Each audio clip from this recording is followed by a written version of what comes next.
Hello everyone, this is Stacy with SF Johnson Consulting and Construction Services, and in this video we are going to discuss the basics of structural estimating.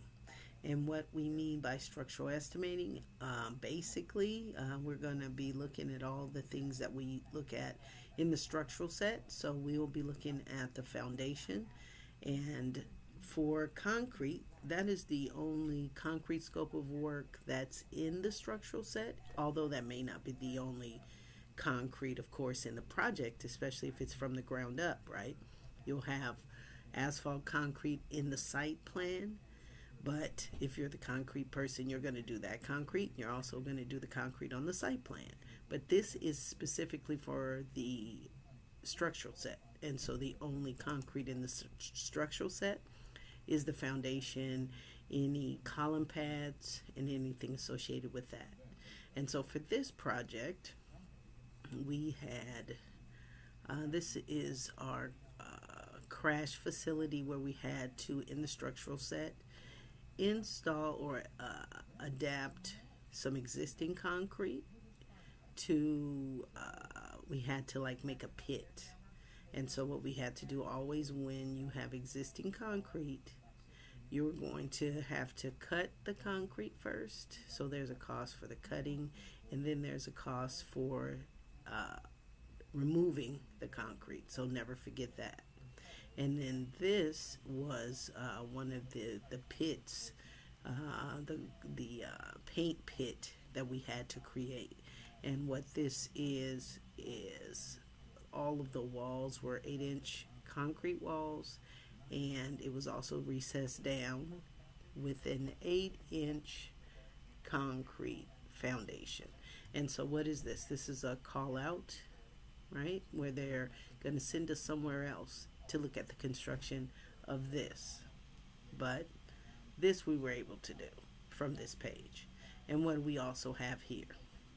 Well, this automatically tells us that we have some kind of columns that are going to be installed in looks like the existing foundation. Yeah, in the existing foundation. And so what we need to do is determine what the height, the width, and the depth of the column pads.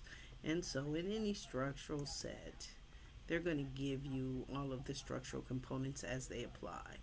So the column pad or the pad footing, it's 2 by 6, so square, 2 by 6 square, and the depth is 1 foot 4 inches. And so if you have a good cost book, it will give you the cost for a column pad that's similar to that. You may have to add the additional reinforcement, but you'll be able to do it. Okay, and here it's telling us about lintels. So a lintel is basically just a steel header. So headers are typically wood, right? Well, lintels are headers, but they're made out of steel. So anytime you see lintel, just know it's the same as a header, but it's made out of steel. And the bearing plates for the column pads that connect the column to the bolt. And then we have some beams for which we'll be able to, it'll be an I or W or C beam, which is something by something, and then we'll look on the plan and that'll tell us what that is. And it's telling us we have the beam, then we have to infill it with grout once we place it. And this is an existing building where we have to do some additional foundation work. Okay, and this is so when we have structural, right, that is our foundation. That's any new roof framing or anything of that nature. So here we have some new beams that are going to be placed along the existing metal joists. Okay, so they're W beams, W12 by 19. So what's that mean? That means that they are able to hold 19 pounds per linear foot, and so we'll measure how many linear feet altogether, and we'll multiply that by 19, and that tells us how many pounds, because when we do the beams, C beams, W beams, I beams, it's fabricated metals, and those are priced by the pound. And so we need to be able to determine, just for these types of beams, how many pounds we are talking about. And again, we take the second digit, multiply by the length. That gives us how many pounds. And then we also had some C beams, right? So we have different ones. So what is this? This one says that the strength of this C beam will hold 12.7 pounds per linear foot. And so we do the same thing. However many linear feet times 20.7, that gives us how many pounds, and then we're able to put that on our estimate. Okay, so when it comes to the column pads, you have to have a good indication from your cost book, how to price it. There's no way to guess that. So you really have to have the tools you need when it comes to this kind of stuff. And when it comes to your beams too, you have to have a good cost book to tell you, because based on the weight, it goes from 0 to 20 pounds. It's a certain amount of cost per pound. Then we go from 20 to 50 pounds. It's a certain cost. And then from 50 to 75 pounds, and I'm talking weight per linear foot, that second digit. And anything over 100 pounds per linear foot, that's like a specialty thing. There's no cost book that's going to have that information. Okay, so that's very important. But what I'm going to do is I'm going to put this on hold, because I don't think I have the structural estimate up. So I'm going to place you on hold for a second while I give you kind of a visual on what your estimate should look like for for the structural portion. So be right back. Okay, so now we're looking at the estimate for actually that project. And so we have the column pads, and there were 6 of those. And from, all of this gives us, we get all this information from the cost book. So the cost for the formwork, the steel, and for the concrete. And it's per column pad. And here is our C1. So that was what that was. Our columns are 3.5 by 3.5 by 1/4. Each one was 10 feet. So we estimated, from the section view, it's 10 feet high, and we have 7 of them. And so those we are able to get, hollow structural steel, you're able to get a cost per linear foot. So we got that for that. The base plate and the anchor bolts, and then now the fabricated metals, right? We had W8 by 18, or 19 linear feet. So we had 342 pounds, and then there was a bottom plate anchored to it. So that was another cost for that one. And I believe we had all 3. C-beam, C12, we had 228 pounds of that, and then the bolts, and then we also had a 12 by 19, and there was 522, and we had 29 linear feet of that, and so 522 pounds, and then all of the other things, all of the supports, right? Bearing plates and supports, and then the new foundation. So let's go back to the plan. The new foundation, and let's look at some section views. It's important that you're able to go to the section views. This is the pit that we talked about, right? The paint booth, where now we have the section view, right? Section view, you got to really be able to determine and take your time and look at stuff like this, because the section view is as if we took, this is a knife, right? We cut straight down, and then we opened it up, and now we're standing in the middle of that, and this is what we see. Okay, so it gives us a more detailed view, so we can determine all of our rebar totals. We have a number 5 every 8 inches both ways. Okay, so when you know you have your number 5, number 4, whatever, every 12 inches, 8 inches, it's important to do, right? Do the conversion. How many linear feet do you have, right?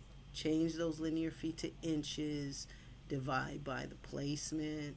That tells you how many positions you have to lay the rebar, and then however long it is. And then if it's a square, you can just multiply by 2. I think in most cases, every time I've done it twice, whether it's a square or it's a rectangle, it's always been the same amount of rebar every, whether I did it this way and did the equation or this way, and it's always twice. So try it for yourself. I don't know, but just do it both ways so you're not short. But when it says each way, you have to do it each way, right? This way, and then that's what these are showing, and then those dots are showing it's moving away from us. Okay, so it's really important that you're able to read section views very well. And it's not an easy thing, so just, take your time. And there is a video on the 4 views in the that's probably one of the very first videos I uploaded to try to give you a good understanding of the 4 views: plan view, section view, detail view, elevation view, and how to float from one to the other so you can have a clear understanding of the construction. The takeouts and the call outs and all that stuff. Okay, so what we have here is basically this pit, right? These are the walls. They're 8 inches wide, and that's the reinforcement. So what it has this ledger, pretty much the perimeter of the whole thing. Pretty much the perimeter, that's what this is showing. Okay, so structural is very detailed oriented, and you really have to just take your time and probably make a few mistakes before you get it all right. But the main thing is, if you want to really do accurate rebar totals, just take it one piece by one piece with 6 inch 3x8 hollow steel at the 18, angle set with at the 18th, entire pit, okay, with at the 18th. This is, I gotta look into the hollow steel with, okay, every 18 inches, entire pit perimeter. Okay, and then the vertical, right, and then the horizontal. So the vertical is the up and down conduit. So you have to say, well, it's that many linear feet, and it goes the whole perimeter too. So that many linear feet at the 8 inches. So what's the perimeter? Right? However many linear feet, change it into inches, divide by 8. Then you have that many placements times the length at each placement. So really easy to do. Okay, and this is our awning, okay, where we had to, now this is an existing wall, right? So what do we have to do? A couple things. Had to drill the holes in here. So there's 4, right? We have a section view, so we have 2 on one side, 2 on the other side of these plates. So we have 1, 2, 3, 4 plates, 4, 8 screws, and then we have to drill through the beam. Okay, so all of that is actually on our estimate. Foundation, paint booth walls, paint booth foundation, and then we have some demo of that, some rods. And the demo shouldn't be on here unless they just caught us by surprise and it wasn't even on the demo plan, which those rods weren't. Okay, so awning support, the base plate, the anchor bolts, drilling the holes. See how much drilling holes is through steel? It's very expensive, but it's only 2 feet, so it wasn't too bad. Okay, so you want to make sure you include everything that's in the set. Structural could be one of the hardest ones, but what are you doing? Structural, you're doing concrete foundations. My grandkids gave me a cold for Thanksgiving. Concrete foundations, column pads, columns, beams. Could be roof components, right? Because if you have a single story building, the structural is the foundation, the exterior walls, beams, columns, and the roof. So if we're putting new holes in the roof, we have to make sure we secure those holes in the roof. Okay, so, and this is our new wall elevation. This is our 18.75. Basically, we're making an opening for a new overhead door. So we had to have that beam. So that's the elevation view of that.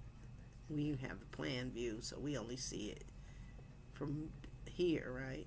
So we had to include these on both sides and a new beam and the connectors. And then in the demo portion, if you saw the demo, we already accounted for putting a hole in the exterior wall.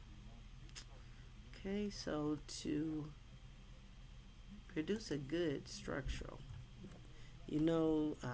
let's see. Let's see, the drilling the holes. I think that was for the pit.